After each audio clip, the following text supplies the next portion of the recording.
3 policemen, Carter, Miller, and Johnny, set out to catch the robbers. They are part of a police team called Sweeney. Meanwhile, somewhere else, at a delivery warehouse, when all the workers are busy doing their jobs, suddenly a heavy vehicle breaks through the wall along with a car with masked passengers holding a gun. They violently take all the warehouse's workers hostage. They were all told to get down at gunpoint, so no one dared to resist. 2 robbers quickly opened one of the container boxes, which turned out to be filled with gold bars. Elsewhere, 4 other Sweeney members, Kara, Nancy, Simon, and Freddie, were also on their way to the robbery site. Meanwhile, those 4 robbers in the warehouse were trying their best to move the gold into the car within 30 minutes. Suddenly, before all the gold could be moved, 2 cars barged in, sending those robbers into a panic. This was more of a gangster fight than an ambush. A brutal arrest, hitting each other, and in the end, 3 robbers were arrested. However, 1 robber managed to escape and headed outside. Carter continued to chase him, and in his chase there was a tense struggle. The robber was cornered and he then pulled a knife from his leg. But Carter just smiles at him, and suddenly, someone's big hand breaks through the wall and paralyzes the robber. And here he comes, the Sweeney leader, Jack Reagan. The location of the incident had become a crime scene, and Frank Haskins, Jack's boss, protested to Jack, as each time his team was on duty, they always caused damage, so their division was monitored by the internals team, as they were always required to compensate for damage. But Jack didn't really care. The most important thing for him was that the criminals were caught without any casualties, and the problem with the internals team, it was Frank's job to keep his team away from their supervision. After Frank left, Jack looked at the gold scattered on the floor with a different look. It's like there was a slight desire in his eyes to take them. In the evening, Jack and the rest of the Sweeney team, as usual, celebrated their success with a night of drinking at a cafe with great joy. In the middle of the party, Johnny invites everyone to toast Freddy's first experience as a new recruit in the action of catching criminals. While Jack doesn't really care about all the jokes, his gaze is always on Nancy, who is in the middle of chatting with other colleagues, while giving a suspicious code. It turns out that the 2 of them have been in an illicit relationship for a long time. After his biological desires were channeled, Jack went out to meet an old friend, an information seeker named Harry. Harry is an ex-policeman as well as a dealer. Jack hands him the gold pieces in exchange for money, and asks him for information on where the next robbery will take place. Harry mentioned a private bank in Trafalgar Square that was currently being stalked by a group of robbers. After all his business with Harry was done, Jack rejoined his team to party. The next morning, Jack was stranded on the sofa. Neil, Carter's stepson, came over and looked for cigarettes in the pocket of Jack's clothes. When Jack realized his presence, he immediately surprised him and gave him advice that smoking is not good for health. As he walked away, Neil teased him about his pot belly, which was also not good for his health. Then Carter turns around from his seat and discusses Jack's behavior last night of having an affair in the toilet with Nancy, his married female colleague. Jack, who was caught red-handed, could no longer dodge the issue. He confessed to him while advising, "Sometimes feigning ignorance can save you." On their way to the bank, Carter was still curious and he addressed Nancy's husband again, who actually was still in the same office as them, but Jack didn't really respond to Carter's words. When they arrived in front of the bank, Jack gave him 30 seconds to analyze all the bank's security facilities and how the robbers broke into the bank. Carter then explained his theory. The entrance CCTV is directly connected to the private company. Hacking the security should be easy, while many guards do not have a gun license, so it is very easy to be paralyzed and to take them hostage. All they need is one person, then one other person is in charge of collecting all cell phones and turning them off. Meanwhile, 2 more people can go upstairs using the elevator to the safe. As a way to escape, they could use London's underground passageways, which could be used to get to anywhere, and to make the escape easier, the robbers only needed to take 1 bag of bank securities. Carter is so familiar with how to catch criminals that he should think like one too. Jack was so impressed by Carter, the genius, who had always helped him analyze every robbery situation. His analysis is always proven, and no robber has ever escaped their ambush thanks to his analysis. Afterwards they met the bank manager, Bledisloe, who was confused as to what had brought the city's most popular cop to pay a visit. Jack then explained that he was just doing a routine check, and slightly frightened the manager by mentioning that he wanted to investigate what the manager was doing with the bank. Bledisloe, sensing threatened, quickly explained that this was a private bank that held foreign currency for mostly Middle Eastern clients such as Abu Dhabi, Qatar, Dubai, and others. However, Jack continued to advise him by saying that the bank's security was inadequate and could lead to anyone being shot. The manager took offense and got angry, saying that their bank was not a street bank where anyone could shoot someone. Back to the police headquarters. As Jack enters the office, he meets Nancy and her husband, Ivan. They greet each other awkwardly, afraid of their illicit relationship being discovered. Jack then mentions Ivan's job, who only works from behind a desk and takes all the credit for other people's hard work. Ivan countered Jack's words by saying that he didn't really care about that, because he was busy taking care of criminals under the guise of the police. Before walking out, Ivan kissed Nancy to upset Jack, and sure enough, Jack was a little jealous to see it, calling him a boss's sycophant, but Nancy immediately calmed Jack down and told him to be mature. Ivan is not a fool. His position is proof of his intelligence in assessing and utilizing every situation in certain conditions. When exiting the elevator, Nancy tells Jack to walk in a different direction because the security cameras are always watching everything. Elsewhere, in the Sweeney team's office, Carter tells Simon that Jack told him to keep an eye on the QTZ, a private bank in Trafalgar Square. A while later, Frank and Ivan arrive at Sweeney's division. Frank then introduced Detective Ivan, Nancy's husband from the Internal Affairs Division, to the rest of the team, and he asked everyone to provide any information Ivan wanted. Ivan says that his purpose in coming to Sweeney's headquarters is to observe their work, nothing else, and to make some suggestions to improve the success of the Sweeney team. Jack quickly explains some of the successes his team has achieved, and to humiliate Ivan, Jack asks arrogantly what advice he can give to a team that has never failed an ambush. Ivan gets annoyed and reminds him of the damage claims that the Sweeney team always makes while on duty. Jack's methods and tactics were too brutal and always left a huge damage. Jack disagreed with Ivan's words, so he denied Ivan's accusations. According to him, Ivan just didn't want to see the Sweeney team become stronger, so he pressured them so that they couldn't work and then disbanded. Frank then calmed Jack down and told all the team to leave for 5 minutes except Jack.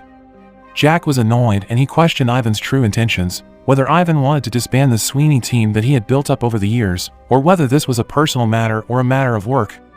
Ivan didn't want to argue against Jack's arrogance. He took out several gold pieces from his jacket pocket that were known to be missing from the scene of the previous robbery. The gold was found after all of the Sweeney team was examined. Ivan said that the Sweeney team had violated the ethics code by stealing evidence. But Jack firmly said that he was working for a small salary on the front line, fighting a big risk, and could even lose his life, unlike Ivan, who worked from behind a desk with a large salary, who could only command and hide when criminals came. Jack then told Ivan that it was better to go after the real criminals, rather than finding fault with the police officers. They only take a little to increase their income to please themselves, just to party on a successful night. Before Jack leaves, Ivan reminds him that everyone has a weak spot, and Jack is no exception. Afterward, Jack catches up with Carter, who is watching Neil and taking part in a running race. At the same time, a robbery was taking place in a small jewelry store. The robbers took all the jewelry and one of them tried to break into the safe using an explosive. When the bomb detonated, all the alarms in the jewelry store went off and automatically connected to the police emergency call. Right after, Jack, who was enjoying watching Neil on the race, suddenly received a message that there was a robbery in a jewelry store. While at the crime scene, those robbers also rushed away when they realized that their robbery had been discovered by the police. Jack then came to the scene and immediately checked the CCTV. Apparently, a robber had killed a woman who happened to be shopping at the store. Kara then reported to Jack if the stolen car used by the robbers had been found burning at Heathrow. Then Carter also told Jack that the victim was a foreigner named Elijah Woolscat, a temporary worker at a law firm. She came to the store to buy jewelry, and according to Carter's observations, there was nothing unusual about the robbery. While Jack is with Johnny outside, Freddy, who has inspected the crime scene, then informs Jack that he found the remains of the explosives used by the robbers. Carter began to guess the motive for the robbery. A jewelry store that was robbed is just a small shop that is not very profitable, killing a woman just for a few $100,000 worth of jewelry, all beyond logic. Later on, Jack showed Carter some photos of the safe holes, from the year 2000 to the present. All the photos of the safe's blast holes looked the same. Then Jack showed a photo of Francis Allen, the man he had arrested twice when he was a teenager, in the act of robbery. Surprisingly, Francis was back in prison again. After a week of release, he was a violent maniac. He was last seen on parole, and then he disappeared without a trace. And now, the man reappeared and established an arms development contract for the internals team, and he also supplied weapons to the military, which made him filthy rich. With all this wealth, the man settled in Montenegro. Carter then asked Jack if it seemed quite common for a rich man like him to come back just to rob a small jewelry store, or did the opportunity come to him and he couldn't resist. Jack didn't dare to jump to any conclusions. Asking Allen directly was the only answer. Before he left, he told Carter to assign Johnny to go to Hatton Park to see if anyone was selling stolen goods.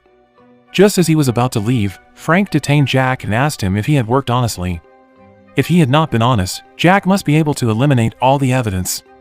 When Jack heard the question, he asked Frank to do his job to convince Ivan not to investigate the Sweeney team. Then Jack went with Nancy to look for Alan at a billiard hall.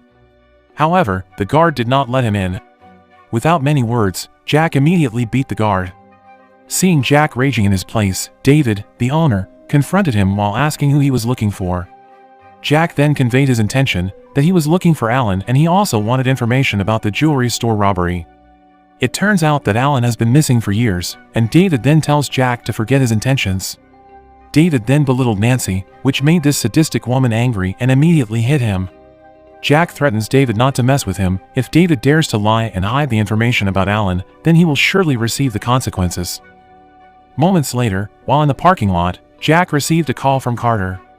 He tells him that he managed to get information about Alan. Long story short, Sweeney's team started to observe Alan's residence through surveillance cameras. Jack is so eager to catch him that he is willing to look at the CCTV screen for hours to find out Alan's whereabouts, which bores Carter. Johnny then came to bring them drinks. Jack immediately asked Johnny to tell Simon to leave the bank surveillance because he was worried that Alan would show up and it was too risky for him. Later that evening, Carter and Jack have dinner with Megan and Nancy. Carter and Megan ordered a lot of food while Jack only ordered a salad because he had promised Nancy to lose weight. Later on, Megan delivered good news about Carter who would apply for a promotion. Of course Jack was happy to hear it. After finishing their dinner together, Jack and Nancy went to the hotel to release their desires. Sorry, this scene is censored. By the morning, the Sweeney team had observed suspicious movements at Alan's house. All the Sweeney team was ready to ambush. But Jack held them back, because there was a suspicious car coming to Alan's residence. It turned out that from inside the car, two men got out of the car, and Jack was very sure that the two of them were his colleagues. Jack then gave orders to his team. They split up in all directions, closing the escape route. Ambushes were carried out according to the custom, strike and paralyze. In the end, 2 people were arrested, but Alan managed to escape with his car. Jack immediately chased him by car, driving like a madman. He also asked Carter to cut the road ahead so he could block Alan's escape. It was bad luck for Alan, because as he crossed the fork in the road, Carter managed to hit his car and made his escape unsuccessful. Afterwards, Alan and his 2 colleagues were taken to the police station for questioning. Ivan, who witnessed all of this, just stood there with a blank stare. In the interrogation room, Jack forced Alan to confess to the crimes he had committed, why he robbed a small jewelry store and why he killed a female visitor. In a different interrogation room, Carter also began to interrogate Leo, even though he already knew that Leo would insist on keeping his mouth shut. While smiling, Leo answered as if he didn't understand all the accusations. He said that he went to Alan's house just to have a barbecue. Likewise with Lewis, he admitted to going to Alan's house for a barbecue party. Later on, Jack began to discuss Alan's past, a respected high-class criminal, but now only robbing small shops. Then Jack showed him the proof of the remaining explosives, the materials of which could only be obtained by certain people, proving that Alan had connections to get those explosives. Casually, Alan began his defense by showing his sunburned wrists from sunbathing. Alan also denied the allegations about the explosives and the fingerprints found, which could have been someone else's fingerprints. Apparently, Jack missed one irrefutable proof of his alibi. At the time of the robbery, Alan was on vacation on his yacht, and to prove it, Alan asked Jack to take his confiscated cell phone, and it was true that the cell phone contained photos of him on vacation, complete with the date and time when the robbery occurred.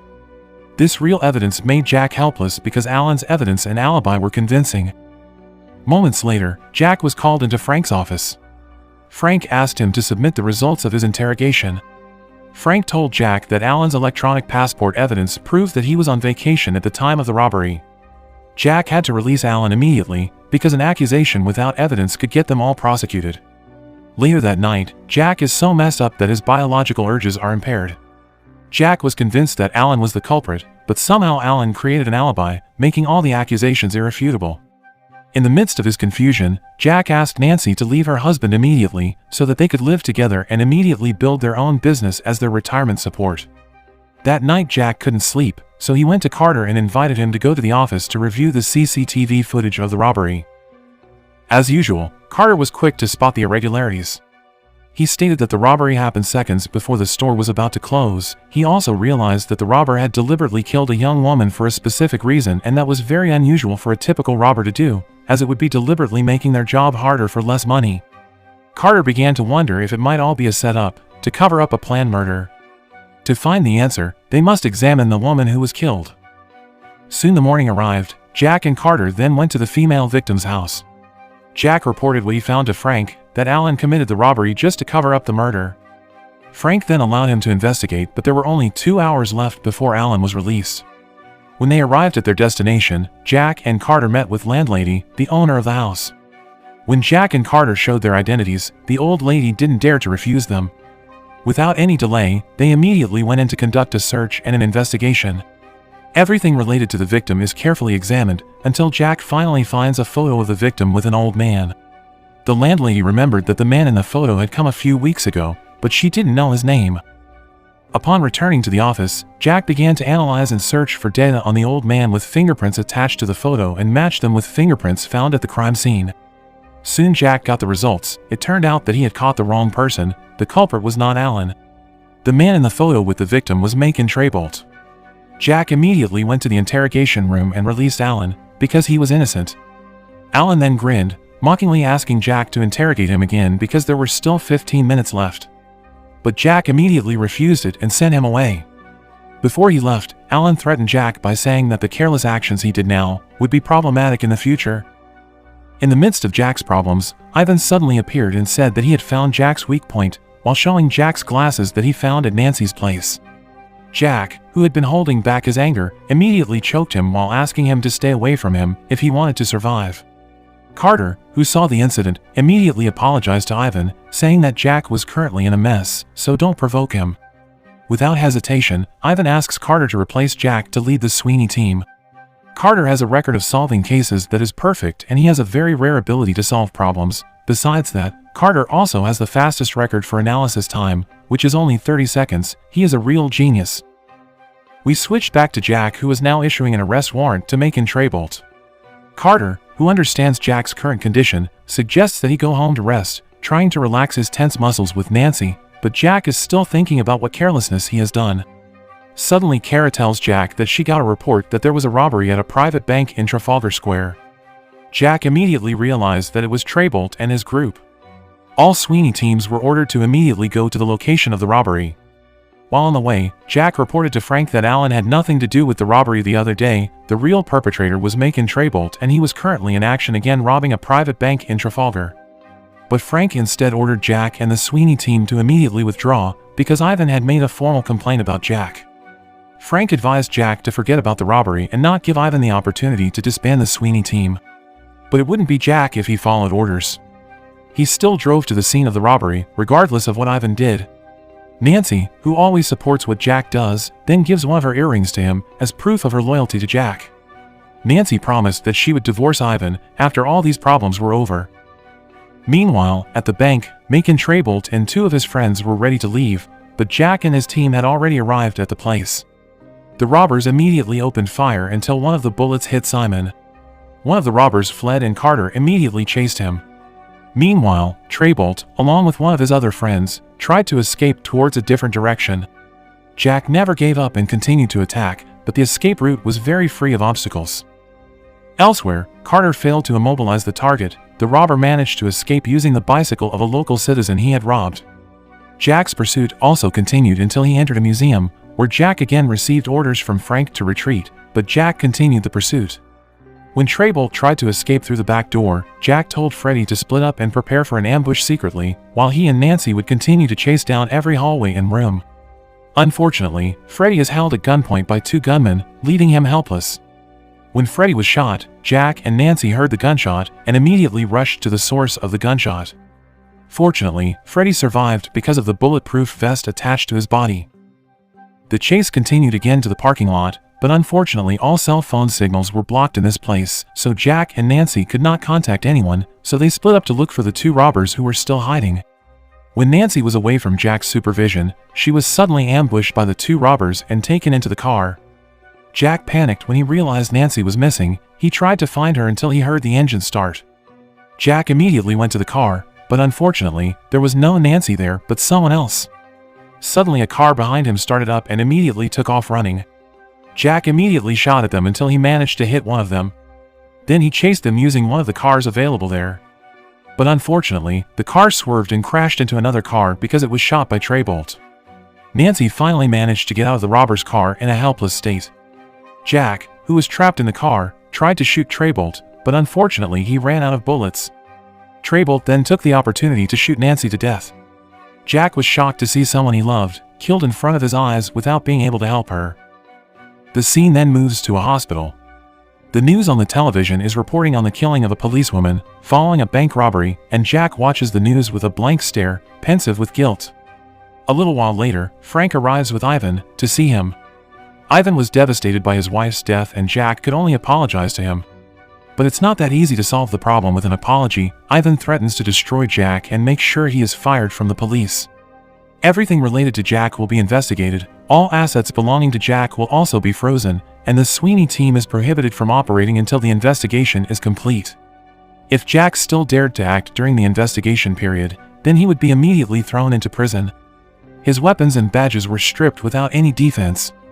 This dilemma man just surrendered, giving up everything. At the moment there was only one person whom he trusted, and that was Carter. He can't let Traybolt go. Jack's revenge must be avenged, but Carter refuses to help him go after Traybolt, because it's too dangerous. Nancy's death has left him shaken, plus the internal team has sent several officers to watch him.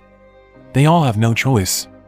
Jack then asked Little Neil to take a picture of him and told Carter to deliver his message to Harry, to meet him on top of the Crow's Nest building while showing the photo.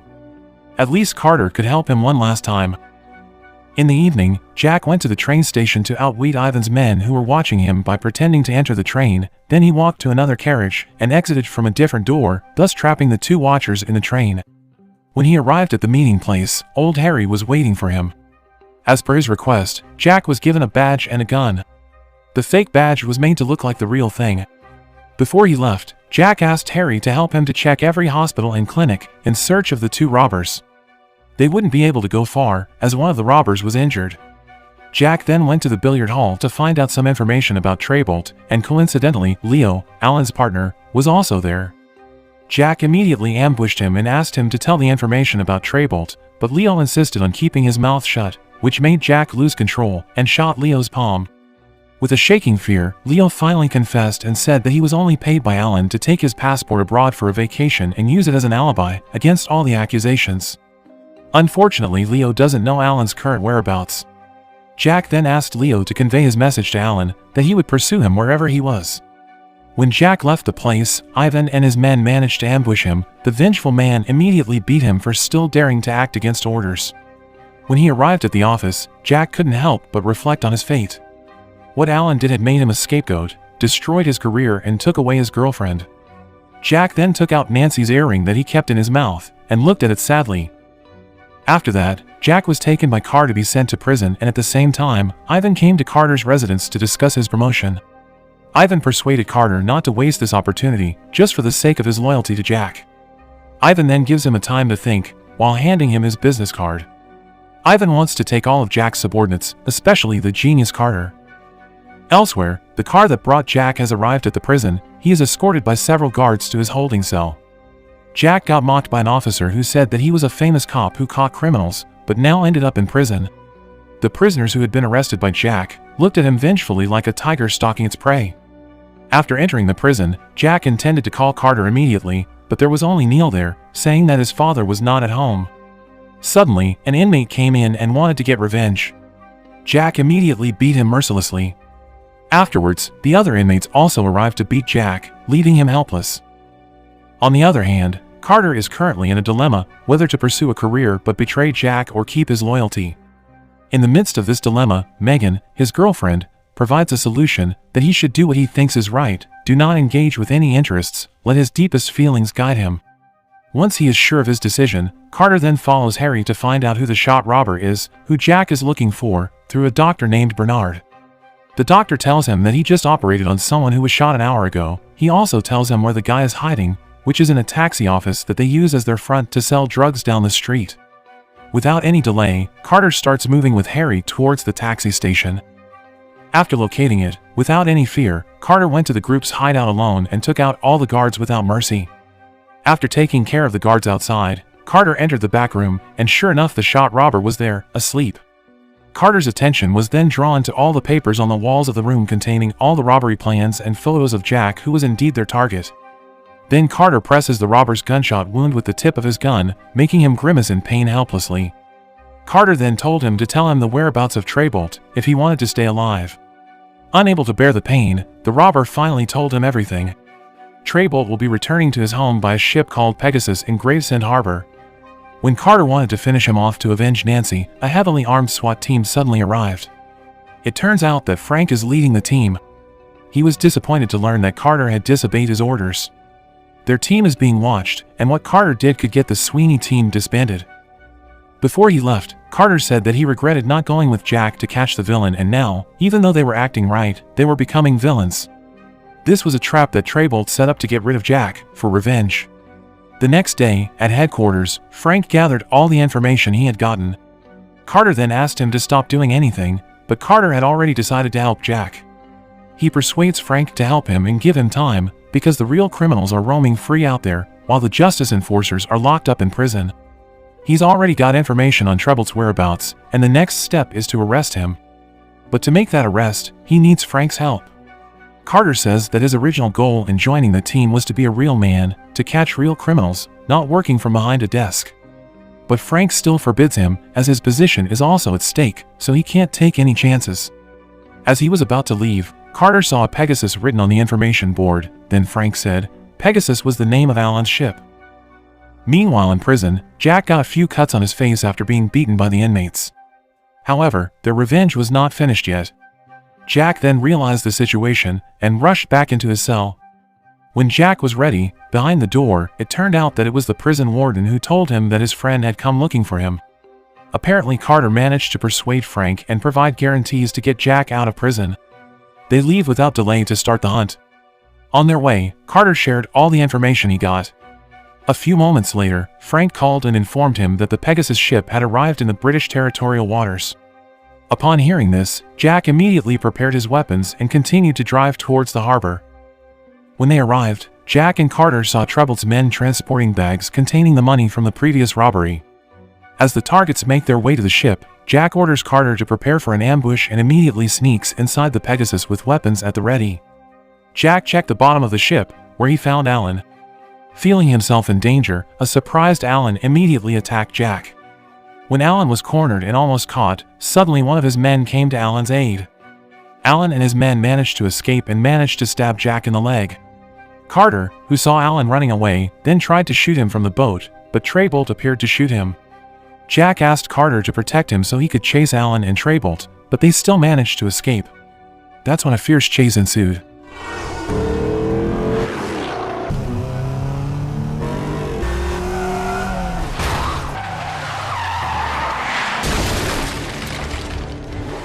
The chase continued until they entered a crowded housing complex. Carter tried to shoot at their car, but Alan responded by shooting at their car, causing their car to swerve and hit a parked car, while Alan's car also bounced off from being hit by Jack.